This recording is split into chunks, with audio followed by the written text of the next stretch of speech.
Hey guys, this is Joseph, ABC Sewing Machines. In this video, we're going to go over how to properly hoop your cap frame for an industrial embroidery machine.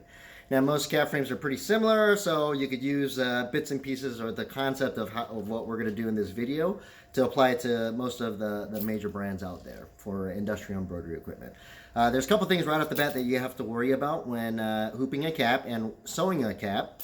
Is you want to get the cap as flat as possible. You want to take out any excess fabric or excess material while the machine is running to prevent thread breaks and needle breaks.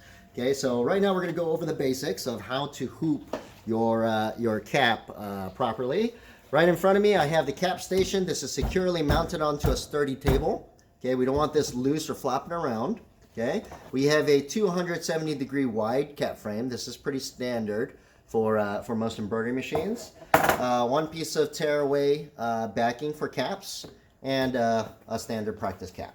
Okay, this is a structured cap, meaning it does have that plastic mold on the inside, which gives it the crown the shape. Okay, so first things first, we have our cap frame. Okay, we slide that onto the cap station, snap it in, lock down to the locking bolts. We can unlatch the band that holds the cap in. Okay, we get our backing. The backing goes underneath this bill guard. Okay, so normally you have some sort of tab with some sort of a center line indicator. Okay, the backing goes underneath there.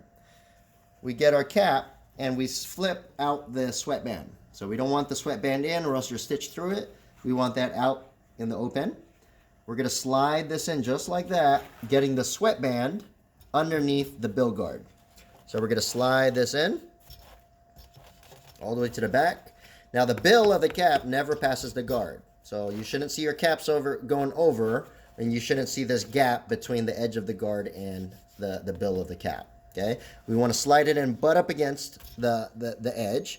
What I do is I kind of use one hand. I use my right hand to hold down and pinch and push down with my thumb, so I know that I'm making full contact with the guard.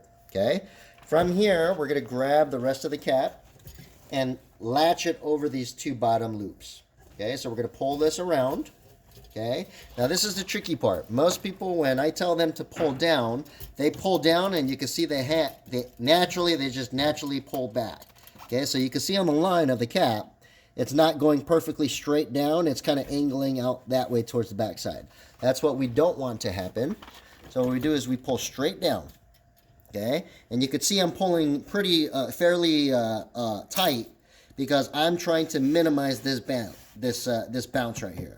So I'm trying to get this as flat as possible for when the needle comes, it's not flopping around the material too much. Okay, so my left hand is holding. Since I'm holding tight, I could release my right hand from the bill guard. Okay, with my right hand, I'm going to go ahead and grab the band.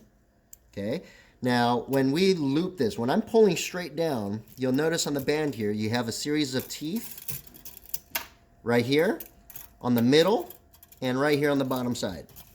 Okay, so this teeth, the first set of teeth is meant to hold the left side of the hat, and then the middles are going around the bill, and then the last teeth is holding the right side. So when I'm pulling this down, if you're pulling down straight, the cap band just naturally fits exactly where it's supposed to go. Okay, very important. The left set of teeth here, you can see it's kind of on the stitch of the hat. So it's kind of lined up perfectly with the stitch. So what I'm shooting for is to make sure that my left and my right side is in the same position. We should be on top of that stitch. Okay? So when this is down and I'm pulling straight down, I can see, because I was pulling down the hat straight, the teeth is exactly on the seam on the right side as well as the left side. Okay? And the teeth right here on the front, this should be along the seam of the bill and the crown of the cap. So it fits right in that crack all the way across. And like I said, when I pull straight down and I band it, it naturally should fit exactly where it's supposed to go. We're going to go ahead and buckle it on the right side, lock down the clip, And then from here, we're going to double check our positioning, making sure our center line mark, the little red line or white line, okay, the center red mark matches up with my seam right here on my 6-panel hat. Once that's set, if you have the binder clips, that's where we can get rid of this excess material, okay? Now this is one thing, you want to use the binder clips, but you don't want to be pulling down and wrapping. Because when we do that, the crown gives in, and now we're losing space for the cap to naturally turn on its own without being tugged and pulled in a different way. Okay, so we just naturally wrap it, we binder clip it, other side, binder clip it. Now this hat is ready to go into my embroidery machine. So if I look right here again, the left set of teeth is right there on the stitch. The band is going along the center of the seam all the way around.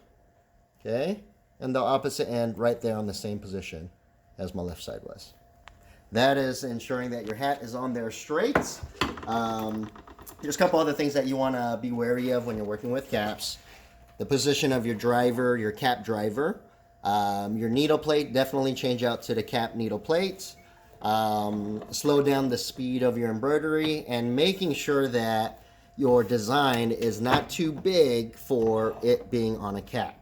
Okay, average, you want to be about 1 finger width away from the band. So this little metal band, you want about 1 finger's width away.